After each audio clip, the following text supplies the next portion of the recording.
mechanics found in our body. What is the difference between man and a plant?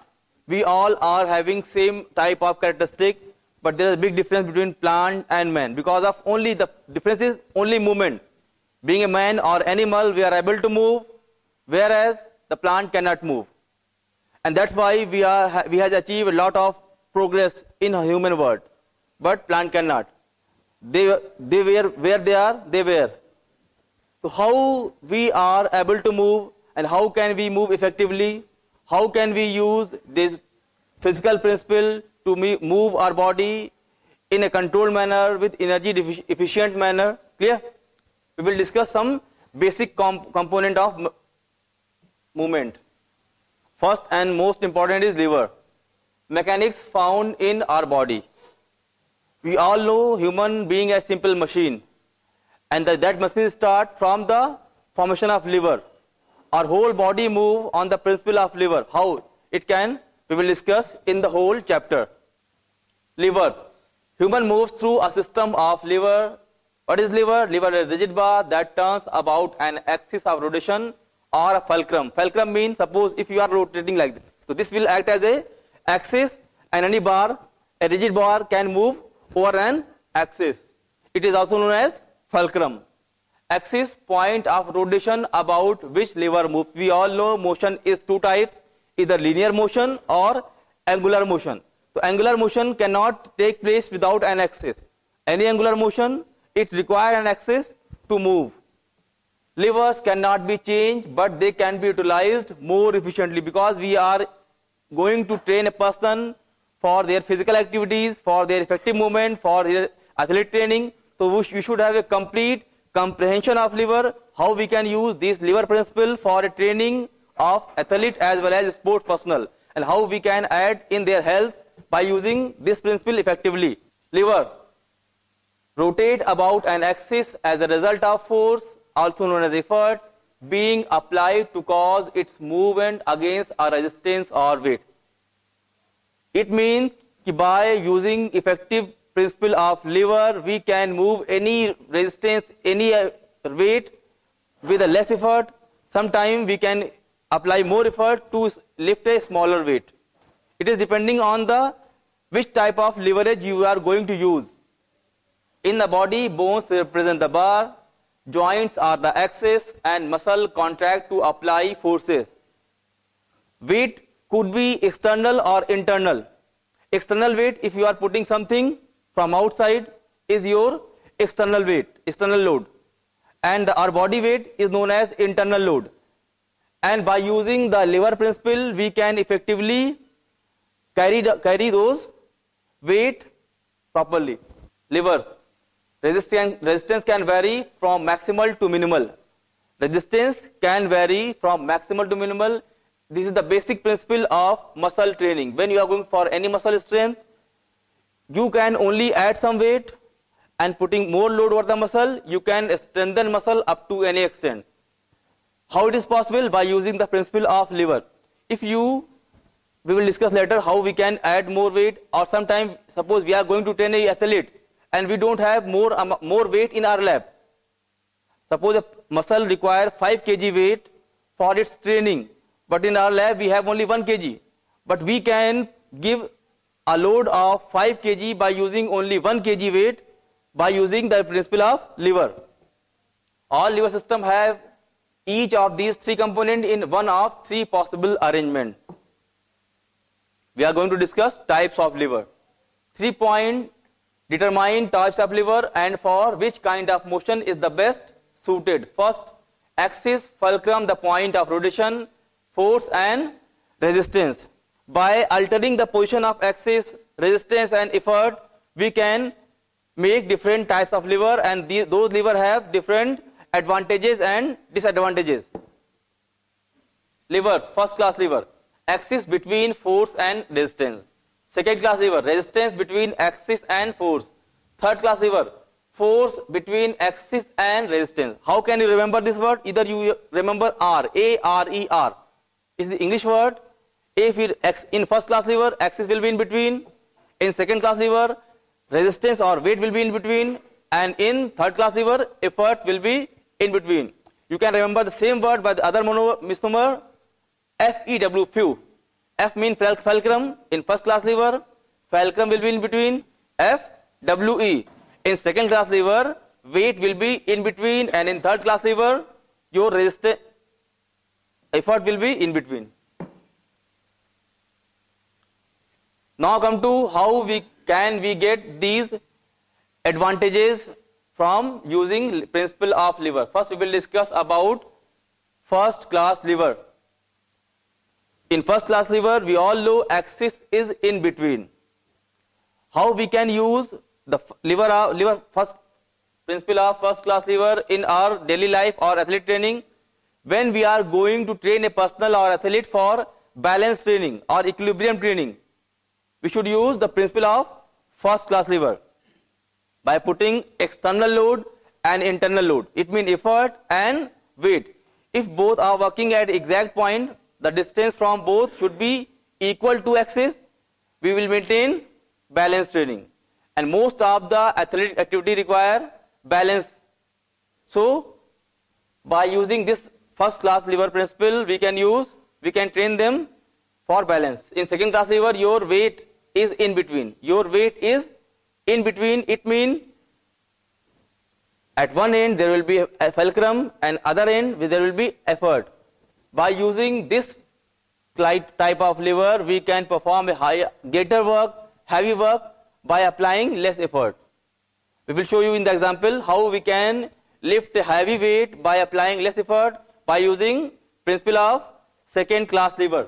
Third is your effort arm is in between this arrangement.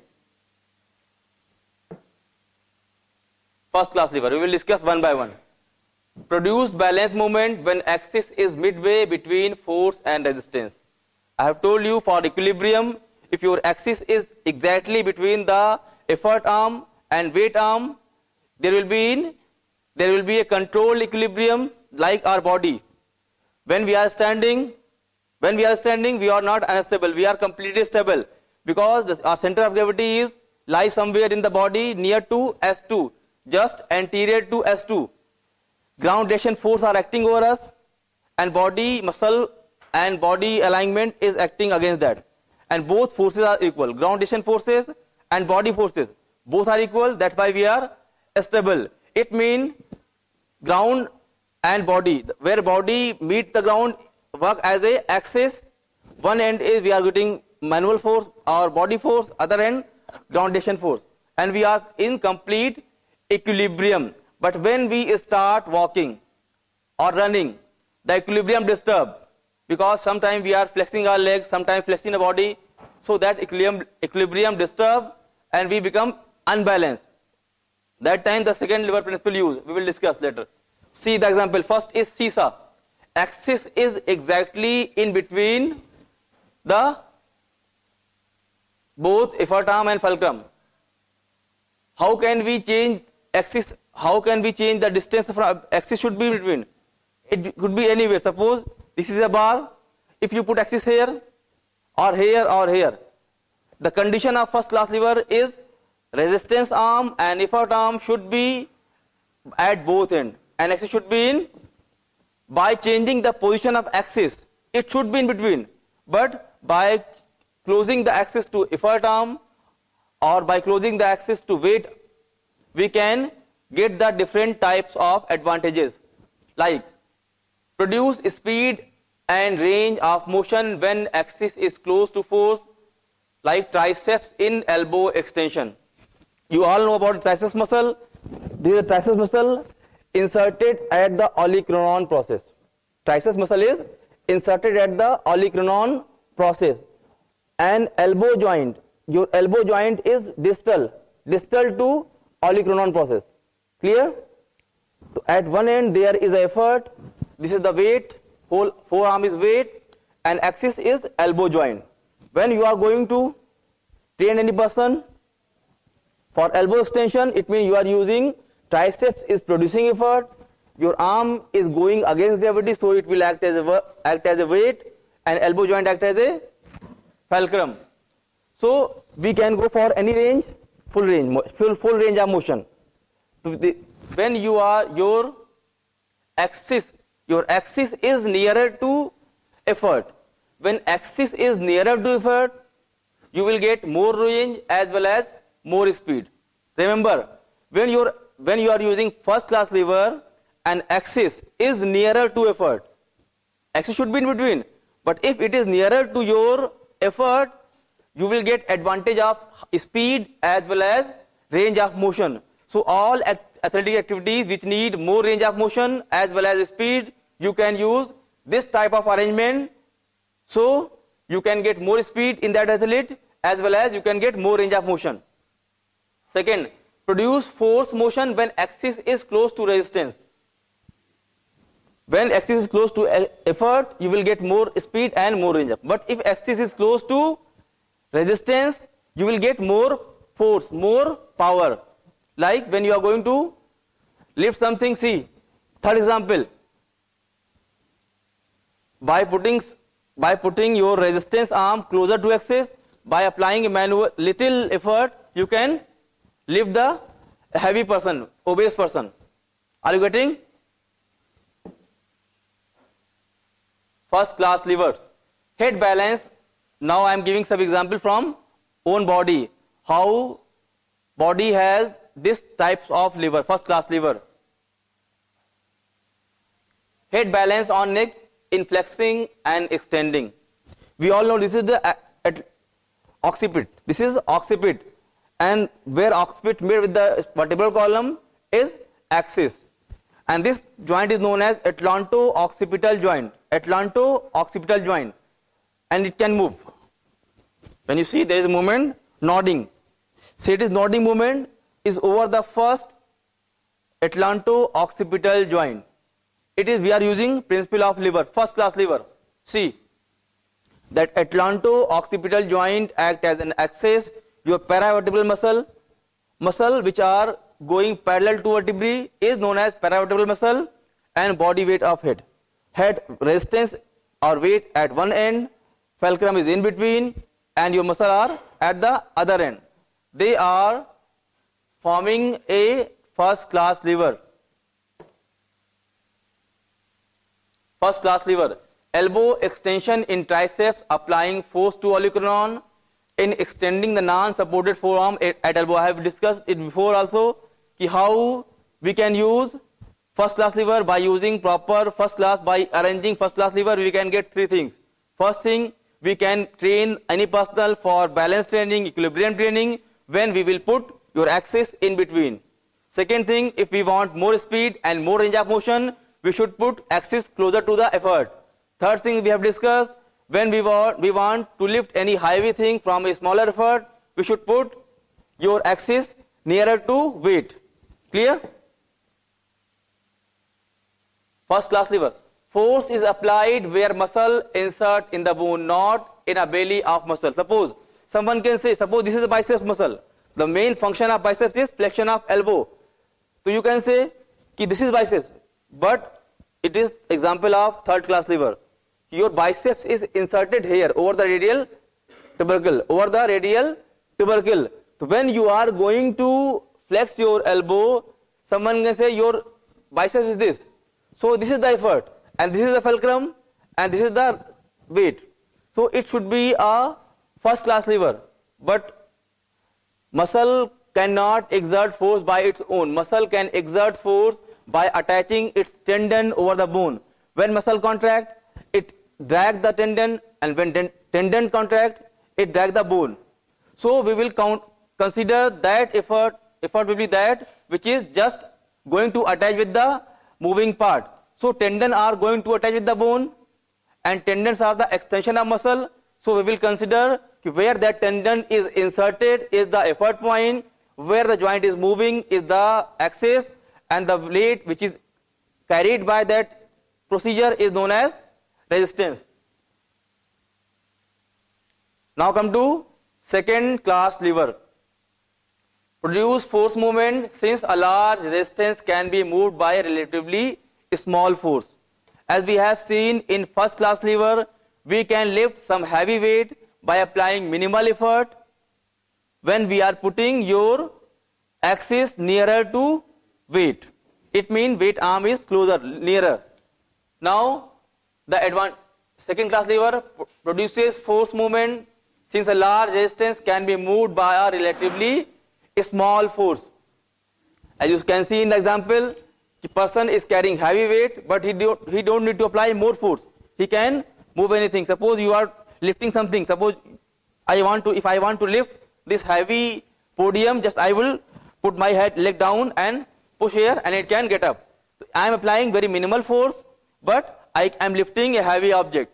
So when you are keeping your resistance is in between the axis and effort, you will get a mechanical advantage. You can lift a heavy weight by applying a minimum effort.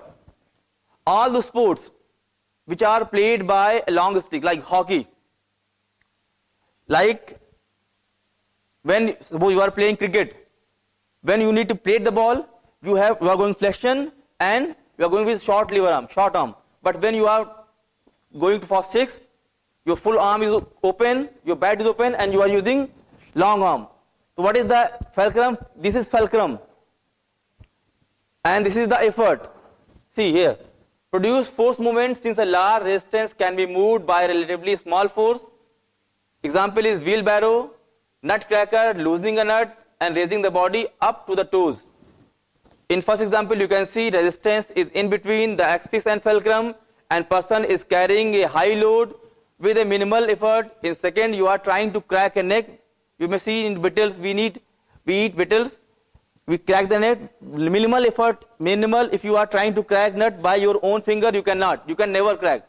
But if you keep that nut within a machine or a simple lever, even with a minimal effort, you can crack. So what is the resistance? You are going to crack the nut. Nut will offer resistance, and the axis is at one end and fulcrum is at one end. Clear? So because you can see in the figure, resistance and axis are very much closer. Resistance and axis are very much closer. As we have seen in first class lever, when resistance is nearer to your axis, you need less effort to perform a bigger or heavy work. Example from body of second class lever, raising a toe. When you are going to raise a toe, it is the first MTP joint, metatarsophalangeal joint. Metatarsophalangeal joint. You can stand on your toe. Clear? So your toe will act as a axis. Your toe will act as a axis, and your calf muscle, gastrocnemius and soleus muscle, it will exert pressure over the calcaneum. Calcaneum is the bone which form heel. Calcaneum is the bone which form your heel, and that gastrocnemius and soleus muscles are inserted. The tendon of this muscle is inserted over the calcaneum. You can see the bigger bone which form the heel, and when you are going to stand on your toes, it can apply force over calcaneum, and calcaneum will go up and your body will go down. So your whole body weight, 60 kg, 70 kg, whole body weight is carried by a smaller toes by using the principle of second class lever. Plantar flexion of foot to raise the body up on the toes, where ball of the foot serve as the axis. As plantar flexor, apply force to calcaneus to lift the resistance of body at tibial articulation right with the foot. Relatively few second class levers in body. It is given only in books. But we all know there are two types of muscle work, concentric muscle work and eccentric muscle work. So we can give many examples from body. We have a number of second class levers in the body. Suppose if you are lifting your shoulder up, clear? This is your deltoid muscle. It is inserted over the radial groove, and when you are lifting your shoulder, this will act as a effort. This is fulcrum and this is weight. Effort is in between, it means it is a third class lever. Effort is in between, it means it is a third class lever. But when you are having a high load mean, which is, I have told you before, there are two types of forces, internal forces and external forces. And for equilibrium, both should be equal. When you need balance, external forces and internal forces both should be equal. But if external forces are more than internal forces, if external forces are more than internal forces, gravity will pull you. Same, I am saying this is the example of third class lever, but when you are having some load which is bringing you down, suppose you have taken 5 kg weight here and you are coming down, so you will not feel like this. Your hand cannot feel like this. Your hand come like this. It means this is the example of second class lever. See, here gravity is pulling you down. It means gravity is acting as an effort. Gravity is trying to bring your hand down. So it will be counted as effort. What is effort? Which is doing work. Is effort. And what work is done is work, resistance. And that axis where both processes are taking place are axis. See here, I am saying when you are going against gravity, your deltoid is acting as an effort, so it will be example of third class lever. But when you are having some high load in your hand and your muscle is not able to hold it in a static posture, it will come down. So gravity will work as a effort, and this will act as a resistance. Your deltoid muscle will act as a resistance. It will resist your arm to go down. It will try to hold. Sometime it can, sometime it cannot. But it will try to hold your muscle, hold your arm down. This is the effort by gravity. This is resistance by deltoid, and this is the axis. This is also example of second class lever. So the books are saying there are few examples in our body about second class lever, but I can give you many examples in our body which is working on the principle of second class lever. See, suppose if you are going to sit on chair. If you are going to sit on chair, it means gravity is applying effort. Gravity is applying effort to your body. Gravity is pulling you down. And your hams muscle and quadriceps, your quadriceps muscle is giving you controlled motion. It means eccentric contraction. I have told you there are two types of muscle contraction, concentric and eccentric contraction. When you are going to sit over chair, your quadriceps is giving you support to sit on chair properly, otherwise you will fall down. You are not jumping or falling on the chair. You are sitting in a controlled manner, so gravity is pulling you, so gravity will be effort. Your knee joint will work as a axis, and your quadriceps. You can see your quadriceps is inserted here. This is the distal to knee joint.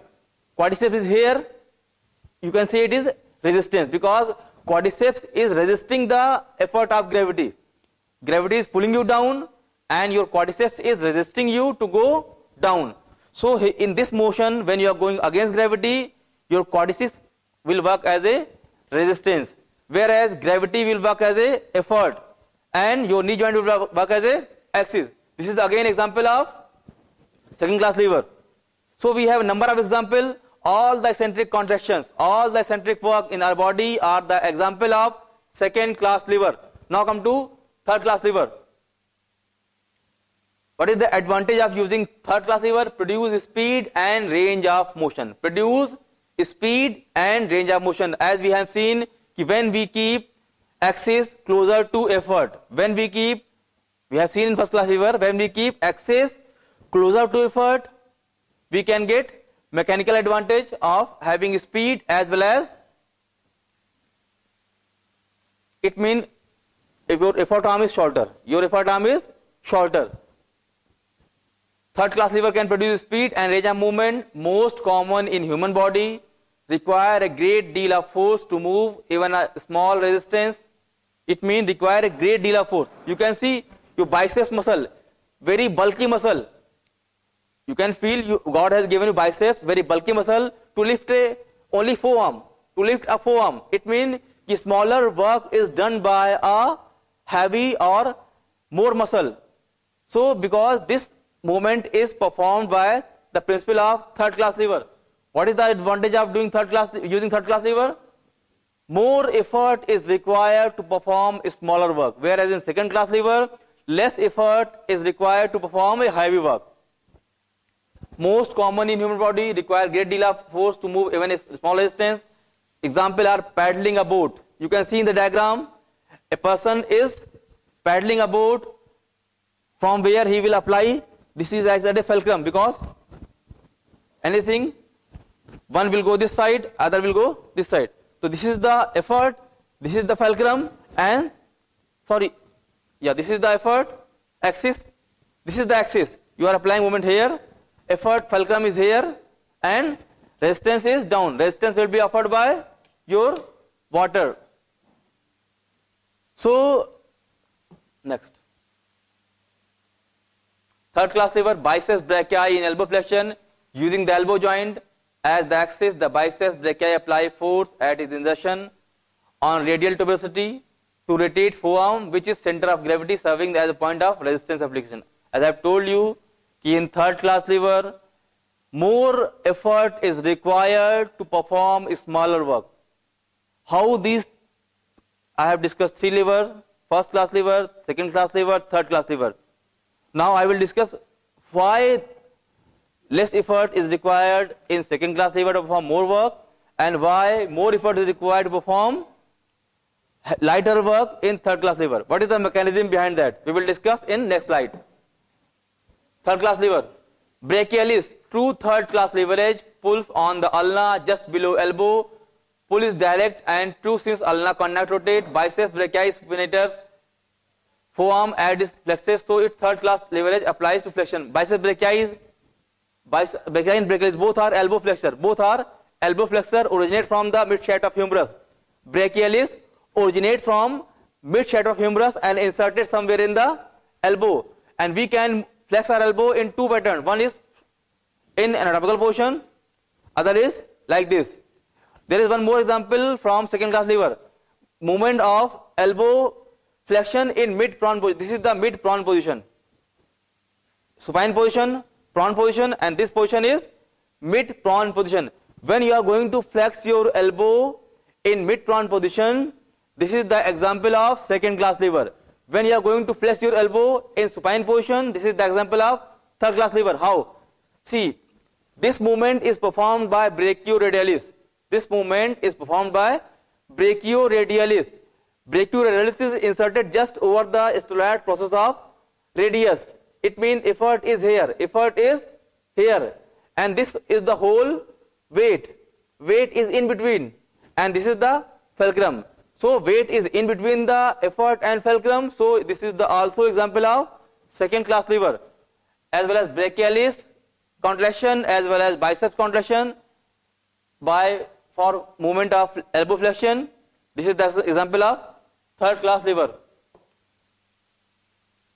Factor in use of anatomical lever. Now we will discuss what is the mechanism behind the mechanical advantage or disadvantage for first, second and third class lever. How second class lever perform more work with less effort, how third class lever perform less work with more effort. Anatomical leverage system can be used to gain a mechanical advantage, improve simple or complex physical movements. Some habitually use human lever properly, some develop habit of improperly use of human lever. Clear? Being a sport trainer, it is your duty. How can you use all these principles? You can use for advantage, you can use for disadvantage. We all are walking in wrong posture. It means we are improperly using our leverage system. Clear? And if you are training a personal in athletic ground, you are properly using the principle of leverage system. All sport personnel has coach, and it is the only coach who can guide them how to do this, when do you do this, all these things. Torque and length of lever arm. Now we are going to discuss the mechanism, how these things are possible. Torque, movement of force, the turning effect of an eccentric force. What is torque? What is torque? Torque is the force into length. Torque is the force into length. Force is not, when we are talking about our body movement, body is not moving only because of force. Body is moving, or we are able to move our body part only because of torque. Torque means force into length. Suppose if you are lifting something from here, you can apply less force. But if you are pulling something from here, you can apply more force. Can you feel sometime when you are pulling like this? You need less force. You are feeling less force. but you are pulling someone from here, you are feeling more force. It is because of torque. Torque means application of force at a particular length. Next is eccentric force, for applied in a direction not in line with the center of rotation of an object with a fixed axis. What is eccentric force? Any force which is going away from center of rotation. Any force which is applied away from the center of rotation. Suppose this is your center of rotation, and if your biceps is coming toward this side, it is a concentric force. But if you are keeping some high load and your elbow is going like this movement is also performed by your biceps, not by triceps. We have studied in anatomy, the function of biceps is elbow flexion, whereas the function of triceps is elbow extension. But when you are extending your elbow in this position, it means you are not using your triceps. Even in this movement, your biceps is going to use. How? It is going to use eccentrically.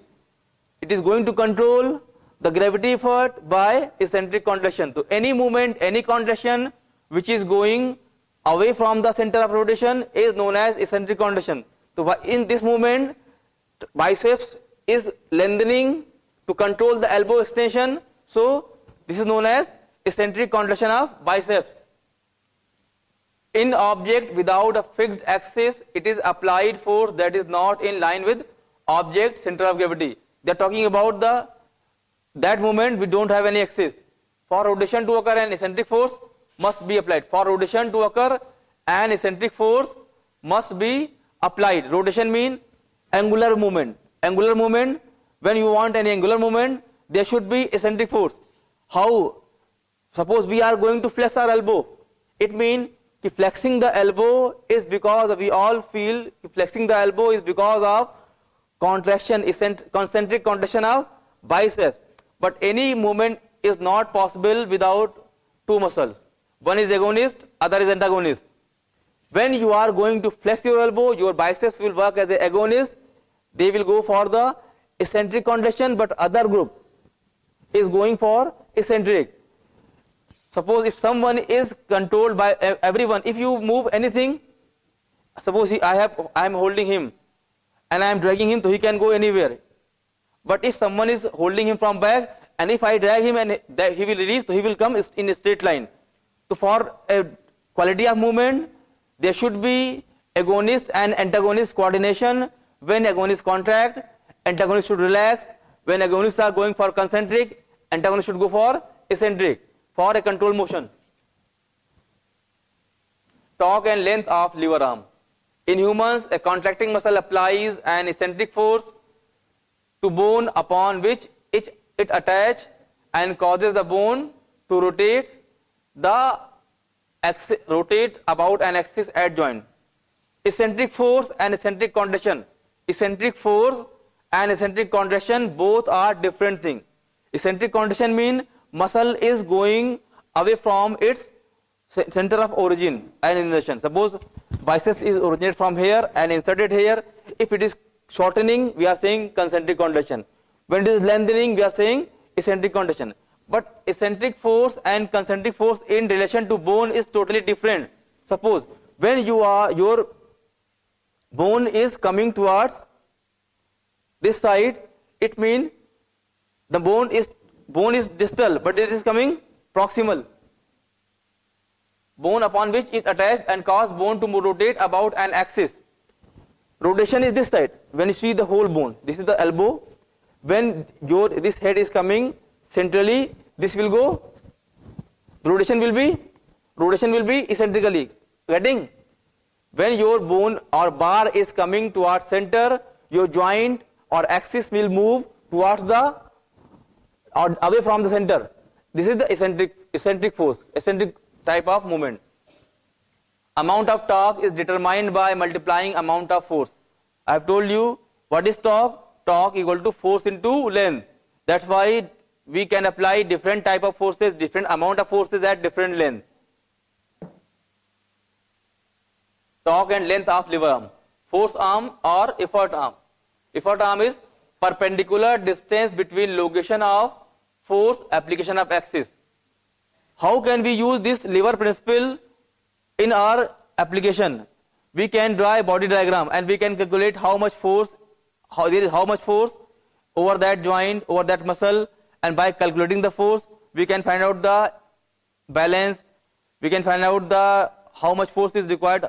When you are going to be a trainer, you can calculate, suppose a person is a weight lifter, if he need to lift 70 kg weight, it means external load is 70 kg plus minus your arm weight, because when you are lifting something, along with that 70 kg, you are lifting your arm weight also.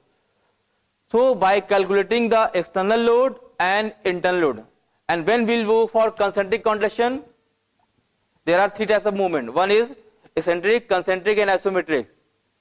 When external load will be equal to internal load, external load will be equal to internal load, both are equal, there will be isometric contraction, mean there will be change in muscle tone but no change in length.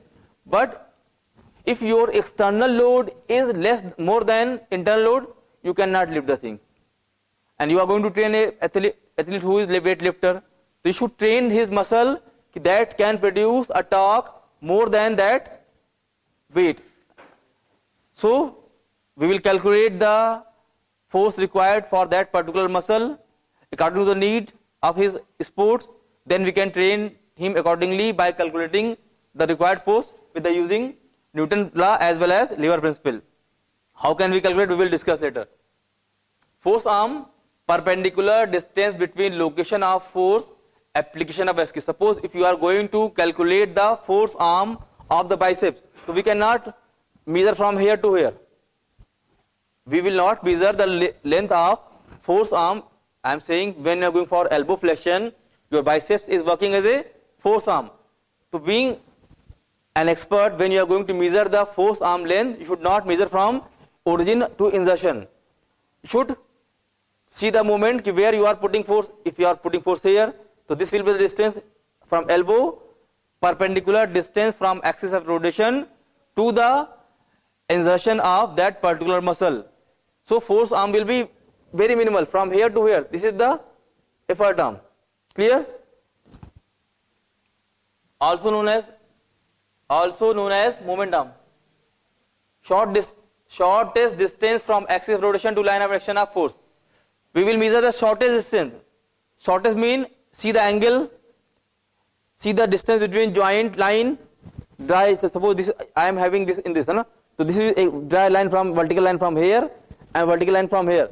Then we will calculate the distance. This is the distance of effort arm. Shortest perpendicular distance between insertion of muscle and axis is known as effort arm. The greater distance of force arm, the more torque produced by force. We all know force into length is known as torque. If we want to increase torque, either we increase force or we increase length. So this principle can be effectively used in training. Sometime if we don't have high amount of loads, what can we do? We can increase force arm. We can increase the length of loading. The greater the distance of force arm, the more torque produced by force. T equal to F into L. Either you increase F or you increase L.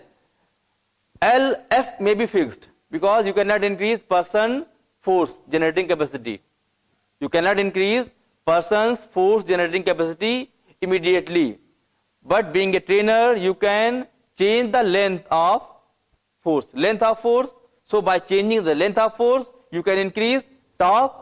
So the person can produce more torque with the same force by increasing the length of effort arm. As I have told you, when you want to plate the ball, you should go for a smaller effort arm. When you are going to 6, you are using. When you are going to a linear movement from hockey, you should full arm is open and full stick is open and you are applying. So your effort arm is more than your weight arm. Torque and length of lever arm. Torque and length of lever arm. Often we purposely increases force arm length in order to increase torque so that we cannot more easily move a relatively large distance, increasing our leverage. Often we purposely increase force arm length in order to increase torque. I have told you, when you want, what is torque? Torque means ultimate force. Ultimate force produced by your muscle is torque. How can we increase? By increasing the length of effort arm. So we can more easily move a relatively large resistance by applying more torque. I have told you, a person of 60 kg weight is having this amount of biceps. If we want more work for him, we can increase the length of arm, so he can perform more work with the same amount of force or muscle. Resistance arm, distance between axis and the point of resistance application. What does axis? Is a bit or anywhere. Distance of weight from axis is known as weight arm. Distance of effort from axis is known as effort arm. And by manipulating weight arm and effort arm, we can get different types of advantage as needed in training the athlete person. Torque and length of lever arm. Torque and length of lever. Inverse relationship between length of two lever arm, between force and force arm, and between resistance and resistance arm. Suppose we are saying we are making a lever by using only three axes, weight and effort. If you are trying to increase effort arm, your weight arm will be shortened. Clear? Same as if you want to increase weight arm, your effort arm will be shortened. Getting? So there is an inverse relationship between these two arms. We cannot increase both. If we want to increase effort arm, we have to shorten weight arm. If we want to increase weight arm, we have to shorten effort arm. There is an inverse relationship between weight arm and effort arm. The longer the force arm, the less force required to move the lever if the resistance and resistance arm remain constant. The longer the force arm, the less force required. T is, suppose put T constant, torque, tau, it is known tau, put tau constant. If you need less effort, less torque is constant. If you are increasing the L, ultimately F will be decreased. If you are putting T constant and increasing L, your F will be decreased. Or it means less force is required to perform a particular movement. How can you use this lever principle in training? Suppose some of your athlete is injured. And you have treated him. After getting recovery, he is not having full power. But if you will not train him, or there is no training for him, there will be deconditioning and person will be useless. So it is your duty, you have to train him continuously, but you should not train him at maximal intensity, because if you again train him maximal intensity, he has weaker muscle, weaker structure, he can get injury again. So how can you train him? You cannot keep him on rest, and you cannot go for maximal training. But you want he should be familiar with the sport, he should have daily practice. So by increasing the length arm, keeping the torque constant, we can decrease the force required. Okay, so he is using less force but having same effect and getting escape from injury.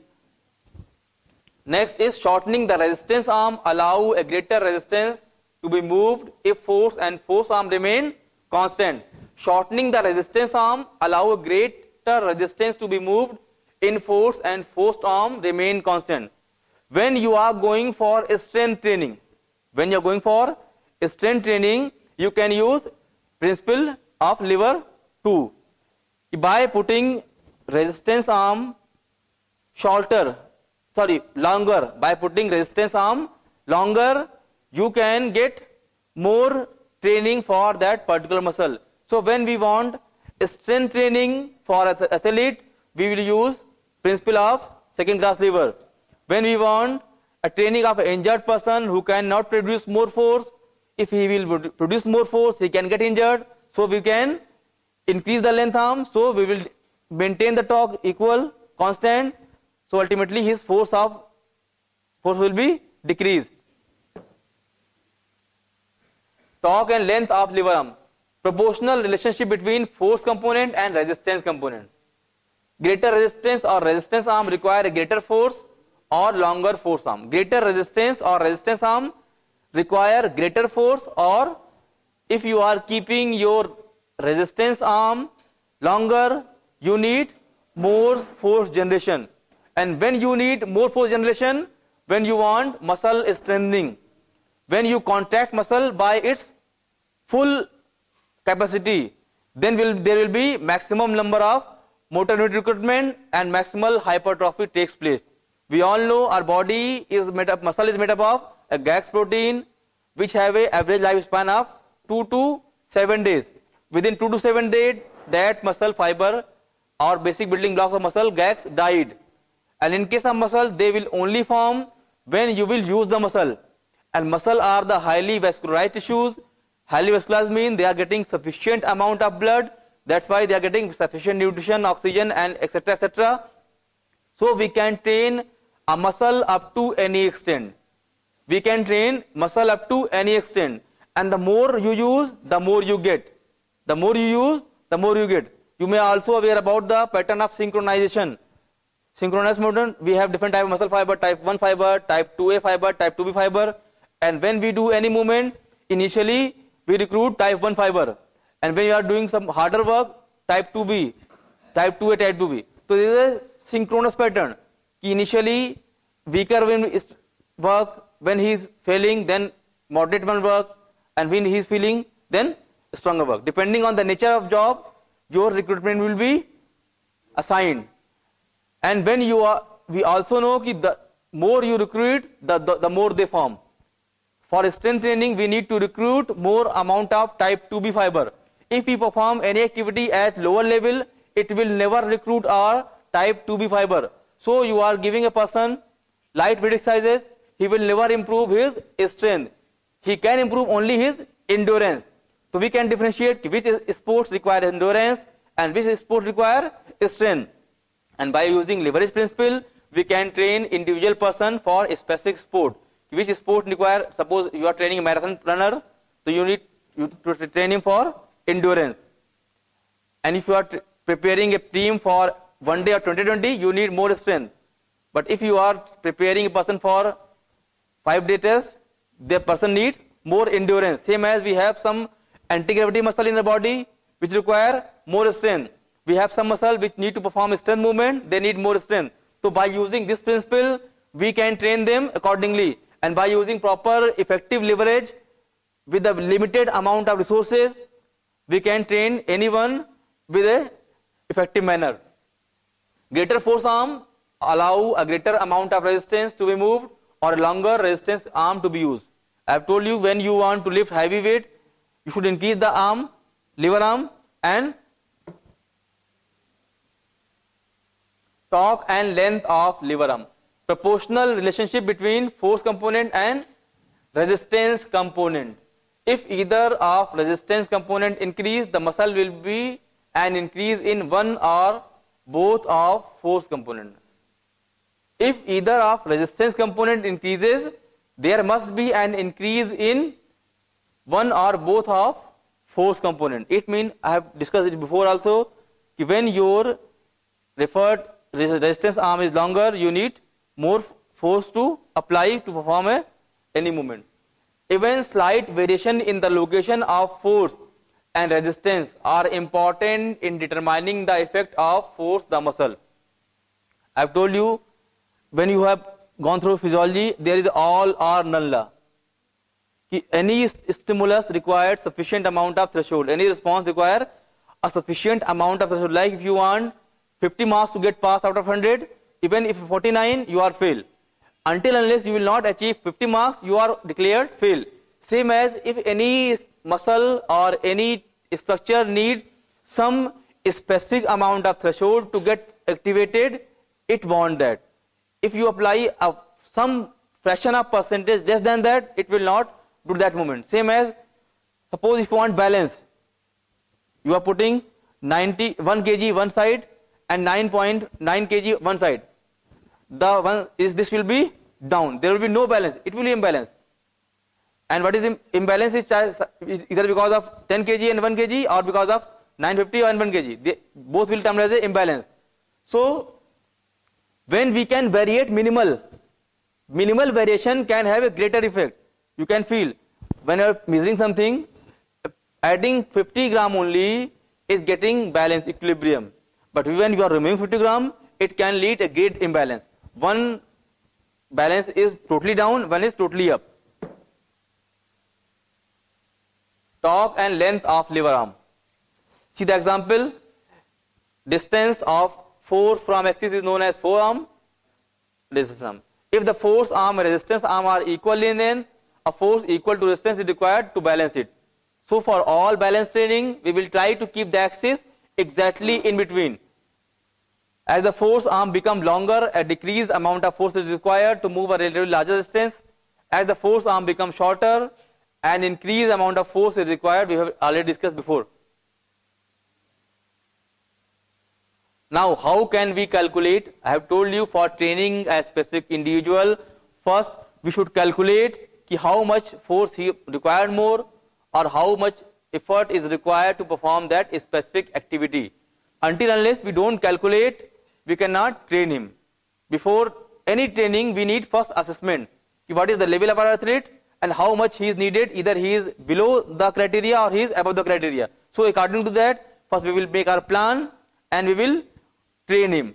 So how can we, these tools, these formulas can be helpful in getting the status, present status of athlete, and by getting complete status, we can plan our management in effective manner. Suppose we are getting example, torque and length of lever arm, example biceps brachii, F into FA, force into force arm equal to resistance into resistance arm, equilibrium. Force into force arm, F into 0.1 meter equal to 45 Newton into 25.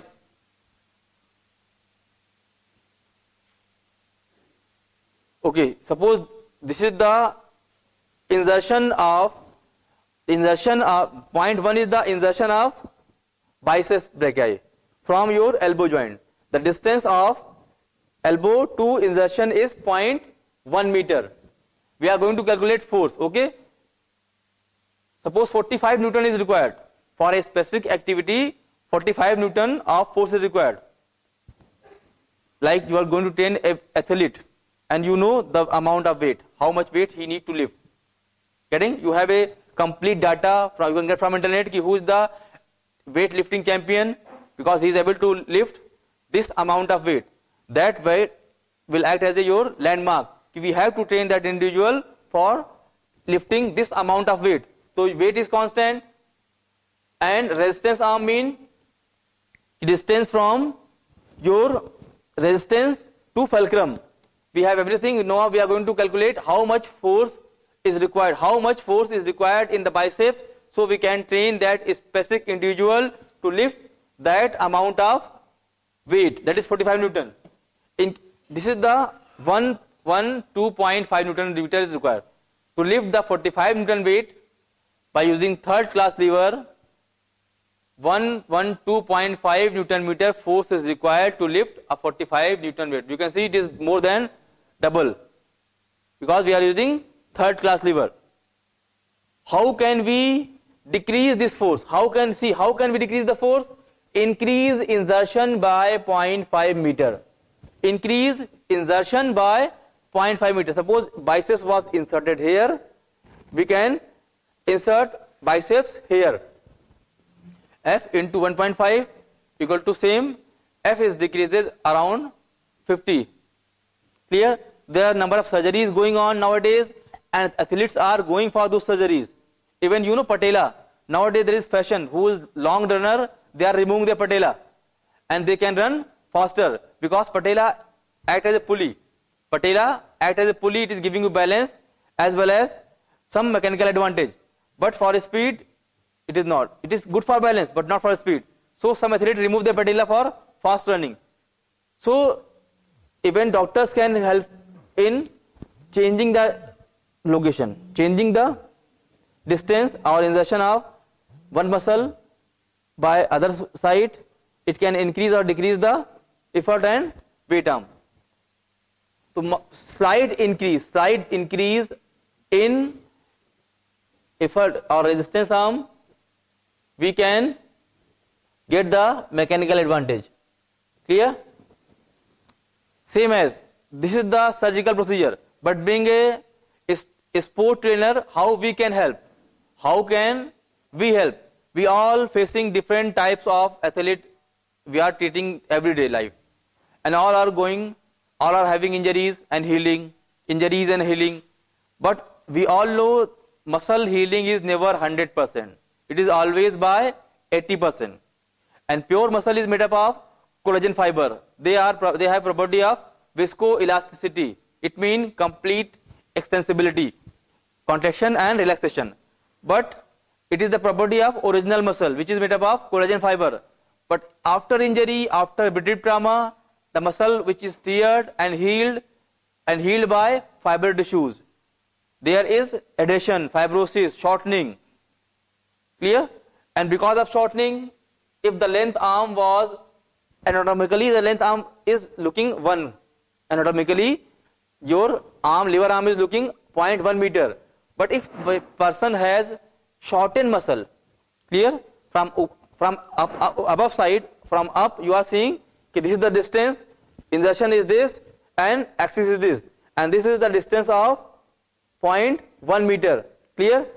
But if the person has shortened muscle, and because of shortening, physiologically the exact length lever arm will be maybe 0.8, 0.7, because of functional shortening of that muscle.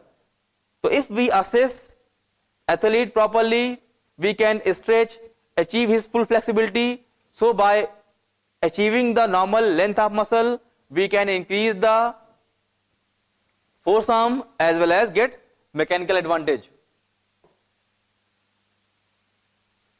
Back. See in the other example, RA equal to 0.25 meter. 0.25 meter. You can calculate by your own. You put the value of RA. Here it was 0.25, 25. See the distance. Next. Example, bicep break, F into FRA. Here we have decreased the RA. Here in this example, we have decreased the resistance arm by 0.05. By decreasing the resistance arm by 0.05, we are getting advantage. Either you increase the effort arm or you decrease the weight arm. Clear? Because both are, if you increase one, other will automatically decrease. Both are inversely proportional. So we are not surgeon, we cannot go for surgical removal of insertion from one place to other place, but being a sports trainer, being a physical trainer, we can decrease the resistance arm effectively by changing the length of weight, as well as by stretching the muscle, we can achieve the normal physiological length of effort arm. Torque and length of lever arm. This is a same example. Decrease resistance arm by 1 Newton. We are discussing everything. We are giving you example by, first I have given you increasing the length effort arm. Second example I have given you by decreasing the resistance arm. Third I have given by decreasing the force by 1 Newton only. By 1 Newton only. When you can see, you can compare, when we increase the effort arm, we have got around 50 newtons of mechanical, it means around half of the mechanical advantage. When we decrease the resistance arm, we got around 10 to 15 Newton in that case. And when we are decreasing 1 Newton, we are getting just 2.5 Newton meter decrease. So it means you should try to maximally work on effort arm. And being a physical trainer, you can effectively increase effort arm by proper stretching maneuver, positioning, adding something, and decrease the weight arm by decreasing the distance of load from the axis.